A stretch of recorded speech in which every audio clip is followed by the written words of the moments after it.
Yesu ashimwe dusangire aya majambo dusanga mu gitabo cyo Kuvayo igice cya mbere umurongo wa 17 haravuga ngo ariko abo bakenyezi b'abakirizi bubaha Imana ntibagira nk'uko umwami wa Egiputa yabageze bareka n'abana b'abahungu.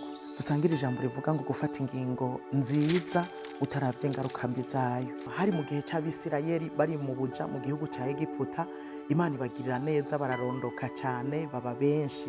Ibi rero bica bitera ubwoba abanyegiputa n'umwami wabo. Ndabibutsa yuko umwami wa Egiputa atari yarigeze kumenya amakuru ya Yosefu, kuko iyo amenya amakuru ya Yosefu yari kumenya Yosefu ko yari umugabo w'amateka muri Egiputa, mu gihe cy'inzara yabagiriye neza akabarongorera igihugu mu bihe bigoye.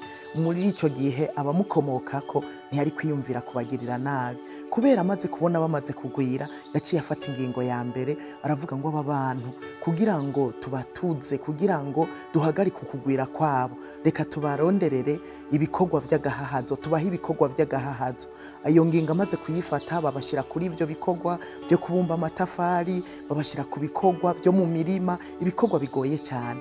Ariko Bibiliya iratubwira ngo naho nyene babandanije kugwira. Amaze kubona babandanije kugwira cyane arahindura, acarondera gukoresha abagore b'abakirizi babafasha mu kuvyara kugira ngo bazoze baraniga abana b'abahungu. Abaha iryo tegeko aravuga ngo umwana wese w'umuhungu avutse muzoze muramuniga kugira ngo ntabeho. Ndakwibutsa yuko kwica umwana w'umuhungu ari uguhonya umuryango, canke kwica abahungu ari uguhonya ubwoko. Hanyuma itegeko uyu mukenyezi yitwa Shifura na Puwa, nibaza ko bari abarongozi b'abakirizi, kuko ndibaza ko muri ico gihe atari abakirizi babiri gusa.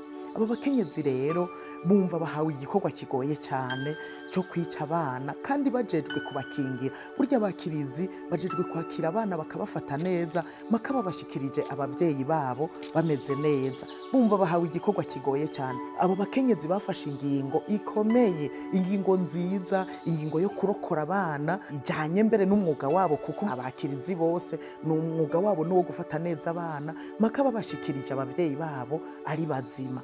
Hanyuma bafata ingingo ikomeye yo kubazigama kugira ngo babeho. Bahitamwo kubaha Imana gusumba kubaha umwami. Murumva ko bafashe ingingo ikomeye cyane yo kureka itegeko bahawe n'umwami, ariko bobo bakubaha Imana. Umwami araza arababaza kubera ko abana b'abahungu babandanya kubaho.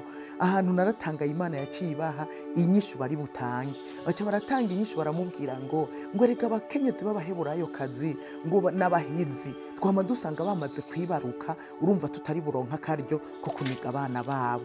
Urumva Imana yarabahaye inyishu bari butange. Burya wari uzi yuko ukoze ikintu ciza Imana izoguha n'inyishu uri butange umuntu ashobora gutahura, kuko umwami yarabitahuye. Twinjiye mu mwaka mushasha, sinzi ko witeguye gufata ingingo mu kazi kawe, nimba umushefu yo gutegeka gukora ikintu kinyuranye n'ukuri, kinyuranye n'ukugororoka, kinyuranye n'ubugombe bw'Imana, mbega wogikora kugira ngo wubahe shefu canke wokireka kugira ngo wubahe Imana? Rero wame witeguye gufata ingingo yose nziza ihwanye n'ubugombe bw'Imana, naho yoba ariyo tugirira nabi. Ivyo wamuvyiteguriye, kuko aba bakenyezi Imana yaciye ibaha umugisha, irabagirira neza, mbere ngo ibaha uruvyaro, bisigura yuko kumbure batavyara, kandi n'Abisirayeli nabibagirira neza. Urumva yuko ingingo bafashe yabaye nziza ku bwabo, ariko iba nziza no ku bw'Abisirayeli bose ihanga ryose. Nawe rero wame witeguye gukora ikintu cyose ciza, gufata ingingo yose nziza